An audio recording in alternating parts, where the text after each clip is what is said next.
उत्तर प्रदेश के जिला मुरादाबाद जनपद के ठाकुरद्वारा थाना क्षेत्र सरकड़ा करीम निवासी नरेश सिंह रिटायर फौजी अपनी बेटियों को इंसाफ दिलाने के लिए थाने से लेकर जिले तक के पुलिस अधिकारियों के दफ्तरों के चक्कर काट रहा है। रिटायर फौजी नरेश सिंह ने काफी सालों देश सेवा की है, लेकिन जब फौज से रिटायर हुए तो उन्होंने अपनी जमा की हुई पूंजी बेटियों की शादी में खर्च कर दी। पहले उन्होंने अपनी बड़ी पुत्री पिंकी की शादी 2015 में थाना भगतपुर क्षेत्र के गांव निवासी डूंगरपुर शरद कुमार यादव के साथ शादी की। उसके बाद 2017 में उन्होंने अपनी दूसरी पुत्री विकी की शादी बड़ी बेटी के देवर शिशिर यादव के साथ की। शादी के कुछ सालों तक तो ठीक ठाक चलता रहा, लेकिन आगे यह नहीं मालूम था कि दोनों बेटियां दर दर की ठोकरें खाने को मजबूर रहेंगी। बड़ी बेटी की शादी से पहले और शादी के कुछ दिन बाद तक उसका पति कोचिंग सेंटर चलाकर अपना और अपने परिवार का गुजारा करता था, लेकिन जैसे ही समय ने करवट बदली वह उत्तर प्रदेश पुलिस में दरोगा के पद पर तैनात हुआ तो वह अपनी पत्नी पिंकी से कहने लगा, तू अब मेरे लायक नहीं है, मैं एक दरोगा तो ठहरा। उसने अपनी बीवी और बच्चे को धक्के मारकर घर से निकाल दिया। दूसरी बेटी का पति जो कि एक ड्राइवर है, कुछ दिन बाद उसने भी अपनी पत्नी और बच्चे को धक्का देकर घर से निकाल दिया। वह भी कहने लगा, तू भी मेरे लायक नहीं। उसके बाद दोनों बहनें अपने मायके में रहकर अपने और अपने बच्चों का गुजारा कर रही है। उसके बाद रिटायर फौजी नरेश सिंह ने भगतपुर पुलिस से बेटियों को इंसाफ दिलाने की मदद की गुहार लगाई, लेकिन पुलिस ने उनकी एक ना सुनी। उसके बाद थाने से लेकर पुलिस के आला अधिकारियों के चक्कर काट रहा है, लेकिन रिटायर फौजी को और उनकी बेटियों को इंसाफ मिलता नजर नहीं आ रहा। दरोगा क्या बन बैठे, बीबी को ही धक्के देकर घर से निकाल दिया। अब सवाल यह है कि दरोगा तो बन बैठे, खुद की पत्नी को ही इंसाफ नहीं मिल रहा तो दूसरों की फरियाद कैसे सुनेंगे। एक तरफ तो उत्तर प्रदेश सरकार नारी सम्मान नारी सुरक्षा का नारा दे रही है, लेकिन आज भी कुछ जगह देखा जाए तो ससुराल से तंग आकर दर दर की ठोकरें खाती रहेंगी बेटियां। क्या नाम है आपका? पिंकी देवी नाम है मेरा। पिंकी देवी जी, आज जो भगतपुर थाना आई है, क्या मामला है? सर मैंने हर जगह एप्लीकेशन दे रखी है, लेकिन मेरी कोई सुनवाई नहीं है। समस्या ये है कि नहीं तो मुझे घर के अंदर प्रवेश दिलाया जा रहा है और मेरा बच्चा भी नहीं दिलाया जा रहा है। क्या? हाँ, मतलब प्रवेश लोग मतलब कहाँ चाहती हो आप? मैं अपने घर रहना चाहती हूँ। समस्या किन लोगों से है? समस्या किन लोगों से है? मेरे जो सास ससुर हैं वो मुझे अंदर नहीं जाने देते। अच्छा, सास ससुर क्यों नहीं जाने देते अंदर? वे बेदखली दिखाते हैं। उन्होंने मुझे घर से बाहर निकलवा दिया प्लानिंग के तहत, मेरे मतलब पति से मिलकर। अच्छा, मतलब आपके जो पति है क्या वो आपका साथ नहीं देते? वो मेरा साथ नहीं देते, वो अपने माँ बाप के कहने में चलते हैं। अच्छा, घर से निकाल दिया आपको? हाँ। कितने दिन पहले शादी हुई थी आपकी? मेरी हुई थी 2016 में शादी हुई थी।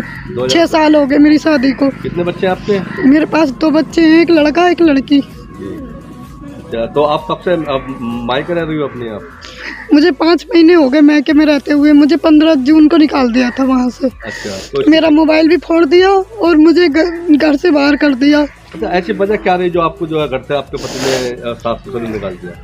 शुरू से ही मतलब अपने माँ बाप के कहने में चलते हैं। वो मेरी बात नहीं मानते और ये कहते हैं कि मतलब अपने घर से पैसे ला, यहाँ खर्चा कर। तो हाँ, मतलब हर चीज़ अपने मैके से ला और यहाँ खर्च कर, मैं तुझे खर्चा पानी नहीं दूंगा और मैं जो तू चाहती है वो नहीं होने दूंगा। मतलब अपने माँ बाप के, मेरे माँ बाप की गुलामी कर, उनके साथ रहे, उनका काम उम कर, मजदूर की तरह रहे। आपने पुलिस से कुंडा खटखटाया? मैंने पुलिस से एक बार नहीं कई बार, लेकिन मेरी पुलिस कोई सुनवाई नहीं करती। कहाँ का शिकायत किया? मैंने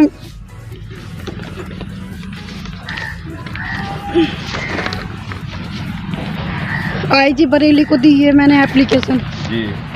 उसके बाद मैंने CO ठाकुरद्वारा को दी है। CO ठाकुरद्वारा तो क्या आश्वासन मिला अधिकारी द्वारा?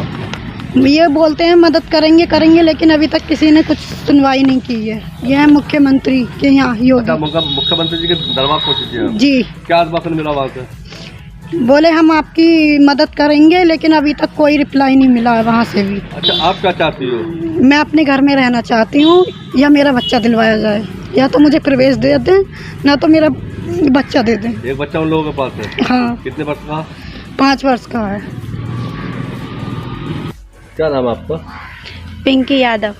पिंकी जी, आज जो थाना भगतपुर में आई हो आप, क्या मामला है? जी पहले तो मुझे निकाल दिया था ससुराल से, मुझे मेरे बच्चों को, अब मेरी छोटी बहन को निकाल दिया है। इसी मैटर में मैं यहाँ आई हूँ थाने शादी भगतपुर। कहाँ हुई आपकी? शादी डूंगरपुर। अच्छा, दोनों बहनें का एक ही घर में हो आप? जी हाँ, एक ही घर में शादी हुई है। पहले आपकी शादी हुई थी? जी पहले मेरी शादी हुई क्यों थी। निकाल दिया आपको आपके पति ने घर से?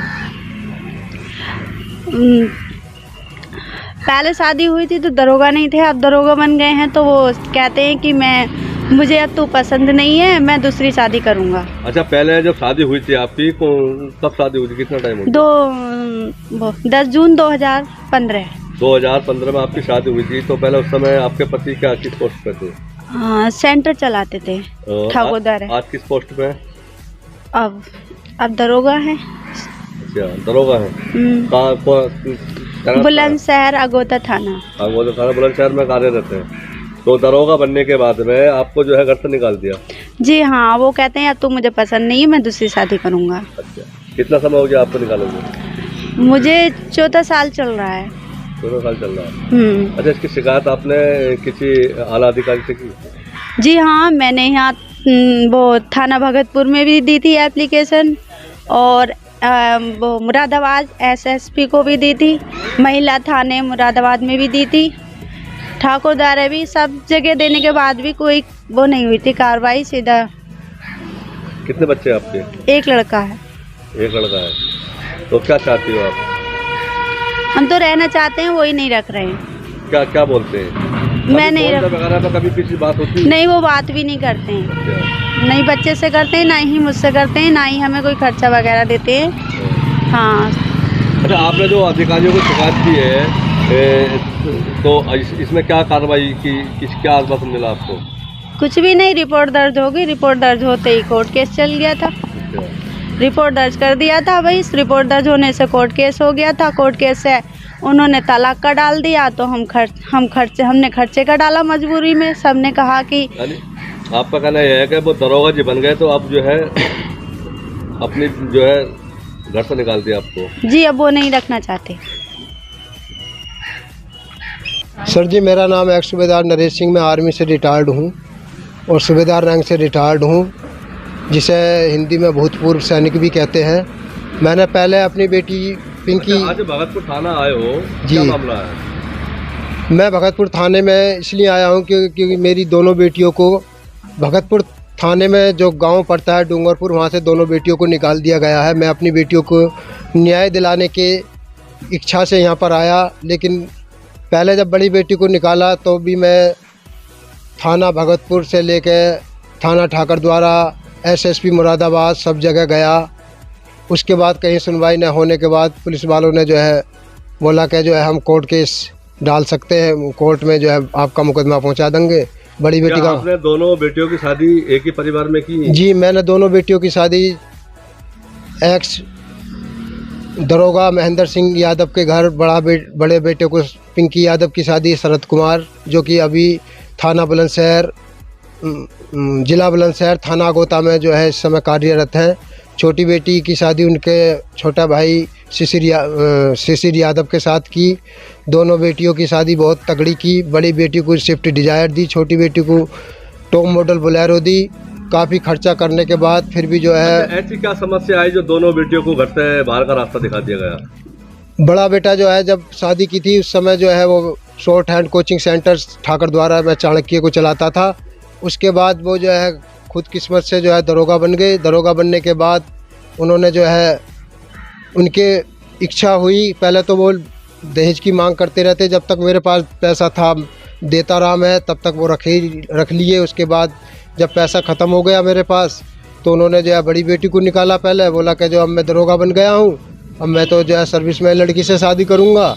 उसके बाद जो है उन्होंने जो है सेक्शन 9A का केस डाला। केस में जो है जज साहब ने जो है छोटी बेटी को जो है भिजवा दिया और बड़ी बेटी का उन्होंने बहाना कर दिया कि जब मैं ट्रेनिंग करके आऊँगा तो ले जाऊँगा। लेकिन वो ट्रेनिंग करके भी आ गए और आके बोल दिया कि मुझे अभी जो है किसी भी बेटी को आपकी नहीं रखना है। तो बड़ी बेटी को निकालने के बाद अब फिर छोटी बेटी को निकाल दिया। फौजी साहब, इसकी शिकायत आपने कहाँ की? मैंने सबसे पहले शिकायत करी थाना भगतपुर में, उसके बाद थाना ठाकर द्वारे में, उसके बाद SSP मुरादाबाद, उसके बाद जो है गया था मैं थाना अहमदगढ़ ज़िला बुलंदशहर में, लेकिन वहाँ पर भी आश्वासन मिला लेकिन कार्रवाई या कुछ नहीं हुई। ना